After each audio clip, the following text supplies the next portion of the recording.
Well, good morning all. Today I'm doing, I suppose, what could be called as an outside broadcast. I've come out to my local park. I've got a nice hot chocolate. I wanted some fresh air. Do you know, I don't know about you, but it's really warm near us. I mean, it's saying 16 degrees on the dashboard. It feels warmer than that. I've just got a thin jacket and a t-shirt, but it's a bit stuffy. Our flat is so cosy and I'm not complaining. I wanted a bit of fresh air. But today I am covering, I'm wobbling a bit, aren't I? I am covering what I read and what I watched in October. I don't really know if it's a subject anybody's interested in, but I like watching other people to see what they do. So I'm going to find myself a nice spot to sit down and record. So I will see you shortly.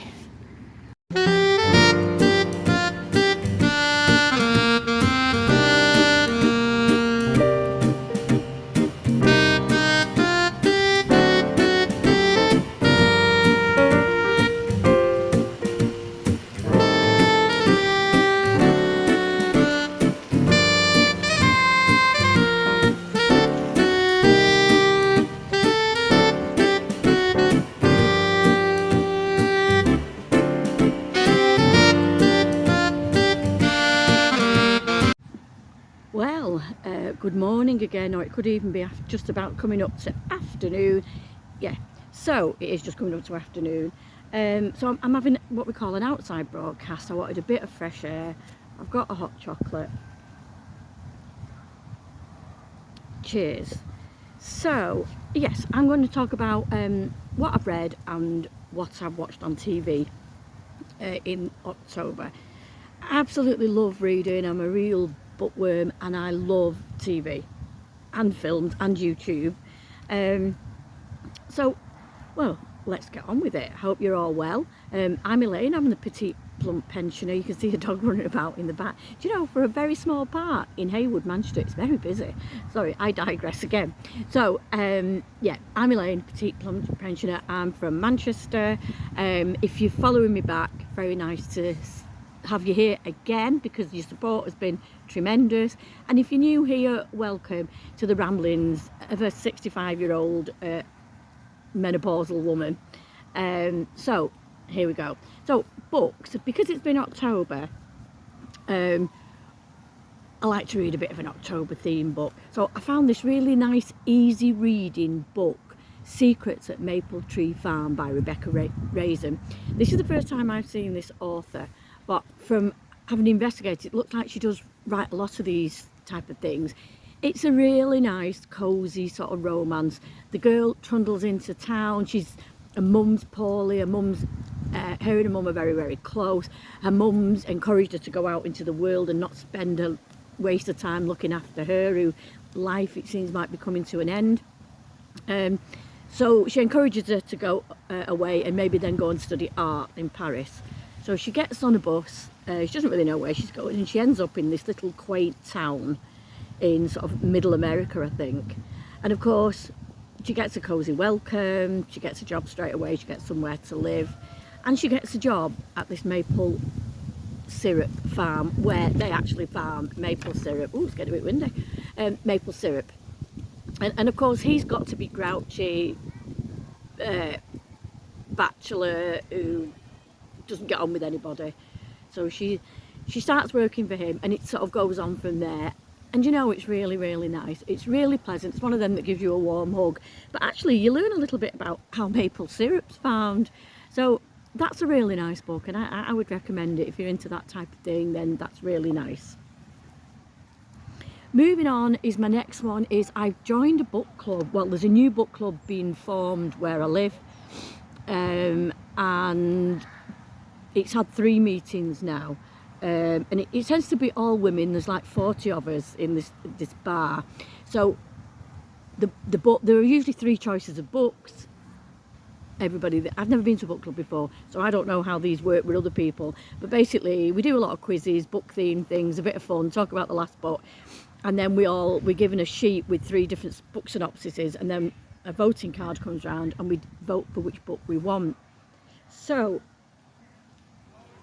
sorry, that hot chocolate's so lovely. So the last one, because it was Halloween, this one was chosen, Trick or Treat by Katarina Diamond, who is a Sunday Times best-selling author.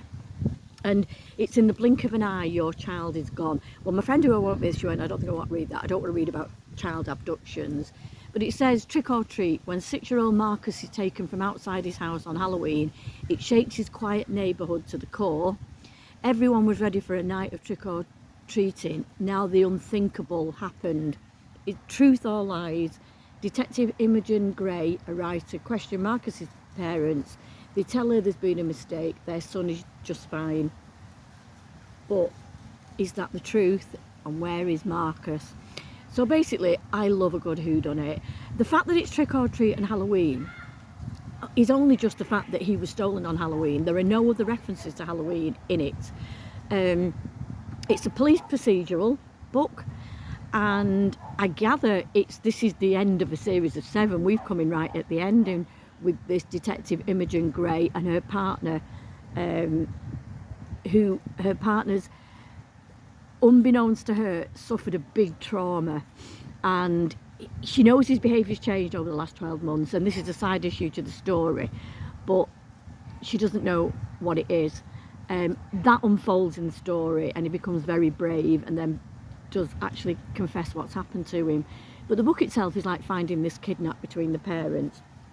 It's very good. It's a plot that I haven't really come across. You know, a lot of things are on the theme. My eyes are watering because it's windy. It's very good. I thought it was a good plot. A lot of characters. I'm not going to tell you who did it, but it was very good. And in it there is a witness, a young boy called Jason, who witnesses the boy being snatched. For various reasons, he doesn't want to say what he's seen, but eventually he's from a dysfunctional family where his brother's in prison, there's a lot of crime around them, but he has a good sense of right and wrong, and he comes forward in the end and helps unravel and find the culprit. I liked it. I mean, I think in the book club, I think they all genuinely gave it 3, but I'm very generous with books, me. I very rarely don't rate them. I would have given it maybe 4 and above. Nice book. Now, my third book was, I do a lot of on Instagram, Bookstagram as they call it, don't they?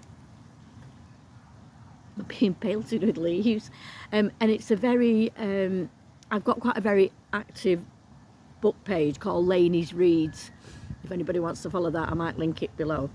And so you get invited into book tours where they give you early release copies from an author, and you review them really and put reviews on Goodreads and Amazon and on Instagram to help the book take off really. So I was given this one, well, I've sort of volunteered for it, but I must have had a glass of wine when I volunteered for it. Chasing de Gaulle by Jane Mackenzie. A woman on a quest in a city in turmoil in Paris, 1968. Now, that cover does nothing for me. I looked, when it arrived, I thought, what did I thought, was it a prize? Had I chosen that? Well, I had, apparently. So it's in the heady youth culture of 1968. Students in Paris erupt into what becomes a national rebellion, nearly toppling the French economy and their august king-like President Charles de Gaulle. Amid the turmoil, Blanche Lanyon is on her own mission to create a journalistic career in midlife, struggling against a failing marriage, a controlling aristocratic family and a devastating health diagnosis, which is MS. And as her path crosses de Gaulle's in this time of crisis, he unwittingly gives shape to a future. I have to say, as soon as I read the first chapter, I liked it. It's not as heavy and as awful as it seems. It's not so much about Charles de Gaulle and the troubles in Paris. They're there as like part of the story. She's in Paris because her daughter's gone to study at the Sorbonne, and her daughter's becoming very independent, a little bit of a revolutionary. She doesn't really want to get her to get too much involved in some of the things that are going on. She's separated from her husband who's in London, and he's really against the daughter being in Paris. They have extended family in Paris, so it's about how she navigates her way through that, and she's trying to become a journalist. So it's quite good. It's a lot of it about her, and it's good, and how she struggles with her health diagnosis. Well, she doesn't struggle with it, it's how she deals with it, and how she comes along a chance encounter of Charles de Gaulle, and it helps kickstart her career as a journalist. unbeknownst to her, somebody sends a copy of it to America, so people find out about what she's done. And she also discovers a grandmother who, they have a big family fallout, and it looks like it's all ending in tears, but it does resolve. I'll give this 3. I might even give it a bit more. Do you know what? This is about, I think it might have just been released now to general public. It was okay. It opened my eyes. Like I say, I'm always saying, you're a lifelong learner, you learn new things. And it wasn't as dull as it looked. So that was that one. My next book is on my Kindle, and I'm going to try and pop an image of it up there. And I can't remember the name of the author, and I'll put that underneath in a minute. This book is, actually, I might be able to find it. So this book, I was watching another YouTuber. I watch a lot of YouTubers talk about books, etc. And this is how I found this author. This author is, she writes books about a housekeeper in a big house, and the housekeeper is called Phillida Bright. And she gets to solve problems. It's Murder at Malawan Hall, and it's by Colleen Cambridge. So you can just see a picture of it there. Oh, it's gone to another book. See if I can. Anyway, Colleen Cambridge, Murder at Malawan Hall. So as I said, she's a housekeeper at a big sort of wealthy house, and in this is the first book of the series. And as I say, I saw somebody talk about it, and when I tell you the next facts about it, you will know why I've chosen it. So she gets up one morning, the house master and mistress are there, they've got house guests in the night before, all staying for the weekend. And when she gets up in the morning, she finds a body in the library. I know, such a cliche, isn't it? A body in the library. She finds a body in the library of somebody who arrived uninvited the night before, claiming to be a journalist. So this is how it unravels. I'm still reading it, I haven't finished it, but to me, the selling point is that she's the housekeeper to Agatha Christie, now Malawan, and her second husband, Max Malawan. So she's the housekeeper to Agatha Christie. So Agatha Christie is now involved in a real life murder with a body in the library. It's all very cosy crime and everything. But you know what? I love it. I've got the second one already as a physical book. I got it. Do you know you can buy books off Vinted? I got it off Vinted, about £2. So I was pleased with that, rather than, you know, keep spending. Because as you know, when we're on a pension, we have to try and make the money last further. So yeah, Vinted. So I've got my next book for £2 off Vinted. I love this book. Can't put it down. So that one is really good. So that's what I'm reading at the moment. I've got about 25 books in my to be read pile, but the next one, we've just done book club on Thursday, so the next book we're doing next month for Thursday is The Intruder by Frida McFadden. I mean, Frida McFadden, if you're all familiar with her, she seems to be the novelist of the moment. Her books are everywhere, people are raving over them. I have read 2 of hers already. She started off with The Housemaid, and she's done The Housemaid is Watching, I think, or The Housemaid's Secret, and then there's a third Housemaid which is on my Kindle. So this is a Frida McFadden one. She's an American novelist. She writes thrillers, and they're all snappy, fast moving, and all got a real twist at the end, and people are raving over them. So the next one's The Intruder, so I'll review that next month. So that's my books for the moment. I'm not used to filming it, and I've just seen a load of blokes all walking past looking at me as if I'm some sort of lunatic. I suppose you've got to be a bit mad to do a YouTube channel to talk in public, but hey. Right, so I'm going to go on for TV. I am going to aim, when I edit this, to put pictures up of the programmes I'm talking about. I haven't done that before. Ooh, it's getting a bit windy and breezy. I haven't done that before, but let's see. And if I don't manage to get them up, I apologise. So, TV. As you know, I'm a crime junkie. I like a lot of crime dramas, crime books. I like to watch crime documentaries. I don't know why, because I'm a bit of a scaredy cat. You know, if I was ever in a situation that would be, you know, sort of anything to be feared, I wouldn't be the person who stands and looks after everybody else. I'd be off. But anyway, but I do like to watch it on the TV. So my favourite TV at the moment is, and I have to say, John and I tend to binge watch something. Once we start, if they've still got all the series then is available to be there on Sky Catch Up or whatever, we then tend to watch it in one go. So Blue Lights, if any of you've watched Blue Lights before, this is series 3. It's a police drama set in Belfast, current day Belfast, and it's about a particular police station and the young officers and the internal politics between them, and then the crimes that they have to solve, and being out on the streets in modern day Belfast and their individual personalities. It's fascinating, it's gripping, especially if we went to Belfast about 2 years ago for the first time. Such a vibrant city, and I think that's part of the attraction for us. We fell in love with Belfast, and we went on one of the scenic bus tours. Sorry, I digress again, don't I? We went on one of the, the hop on hop off bus tours, to see like the Falls Road, all the famous, I can't think of the Falls Road and the, God, I'm terrible. I don't remember, and not remember for all different reasons. And you go to where the wall was built, the big wall, and those gates are still shut, segregating the two areas. At 6 at night till 6 in the morning, it was like, whoa.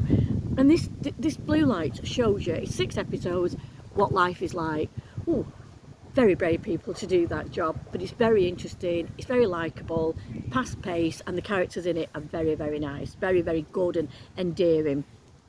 So my other one, very similar, is called Borderline, that we've watched. Now this is still being shown, I think, one night a week.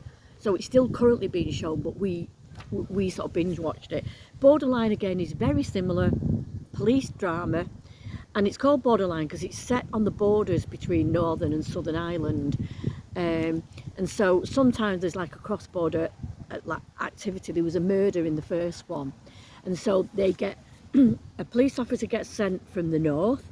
He's got a troubled past. He saw his father get shot by the IRA when he was a young boy, and then they send an officer, a really grisly, feisty female detective from the Republic, and she's got her own issues, and there's a backstory which make you think she's got a different identity and she's been moved from something that she's been involved in the past. So these two have to work together. Very, very prickly at first. They don't get on, it's argumentative and whatever, but you cover the dramas, and then this relationship between them grows, not into a romance, but they just have a mutual understanding for each other. And at the end of it, the full story that has been haunting him of his father's shooting that he witnessed unravels, and it sort of has a bit of a light bulb moment for him. Very good. So what else have I got? Oh, again, I don't know how I'm saying this now, it's embarrassing.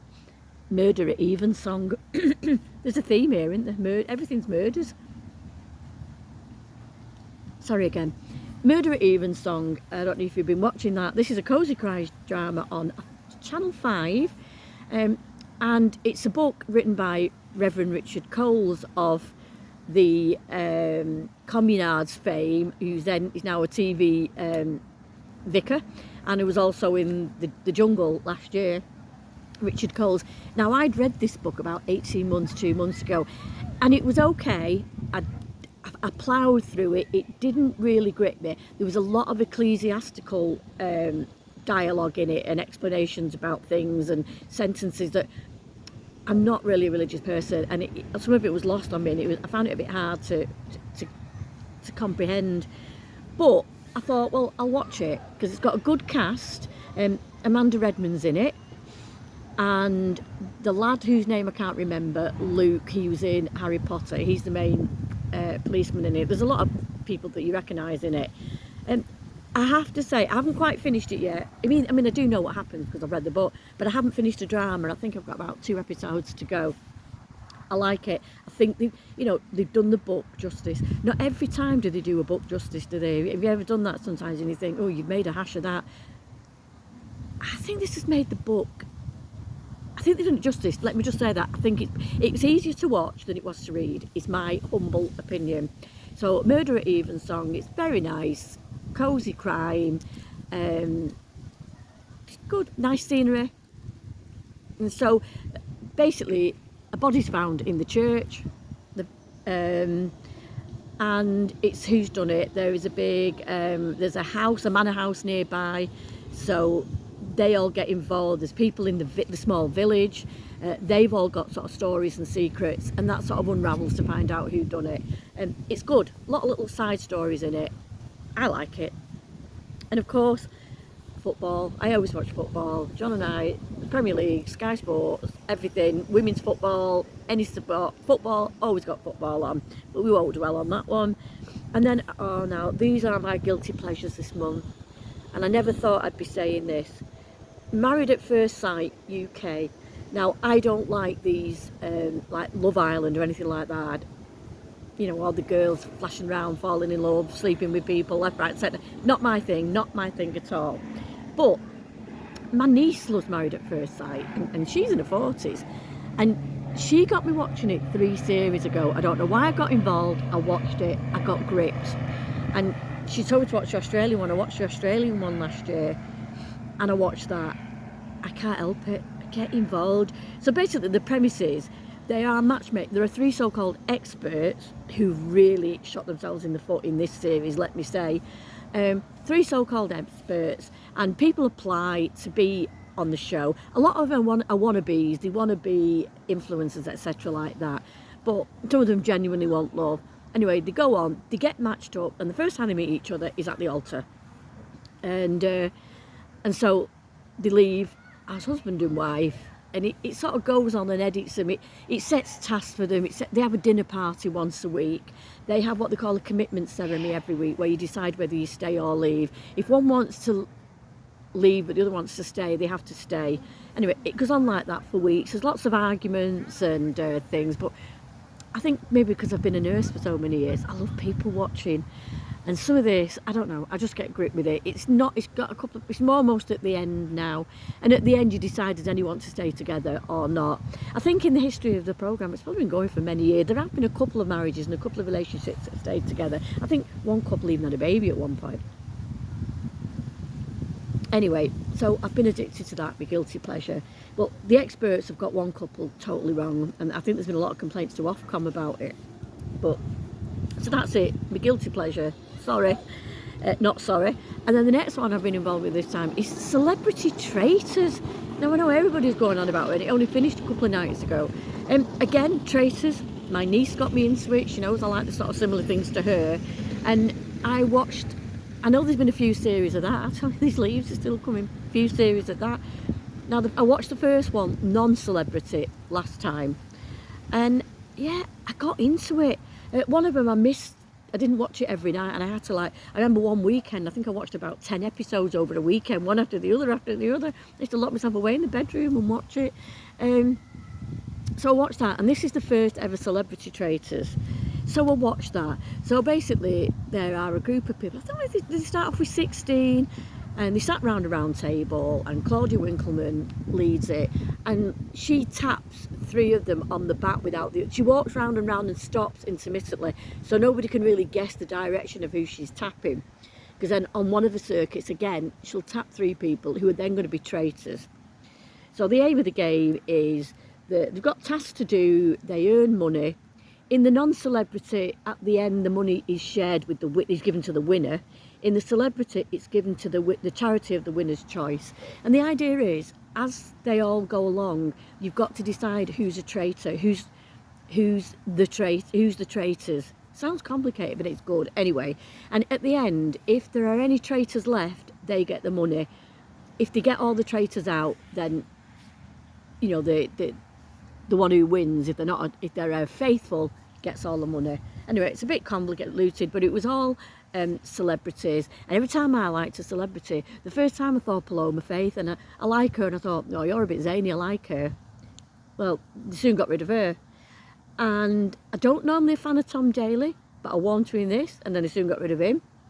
And everyone I liked, they got rid of. But some of them were characters I didn't know. It was good. And it comes to a big climax at the end, live on Thursday night. We were at book club and everybody's at it. We got to get home for Celebrity Traitors.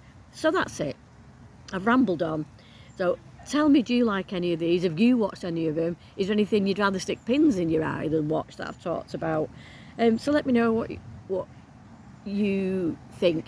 Like I said, I'm looking forward to next month, the next one of this Malawan Hall series, and I've got me Freedom McFadden. And for TV, I'm looking forward to trashy Xmas movies, Christmas movies on the movie channel. It's the same cast regurgitated, isn't it? So nearly always the same girl, same man, very pretty. Nearly all end up in the same way with the romance and all that. But it's nice, it's very nice, especially if it's a bad day and you can just sit and watch it.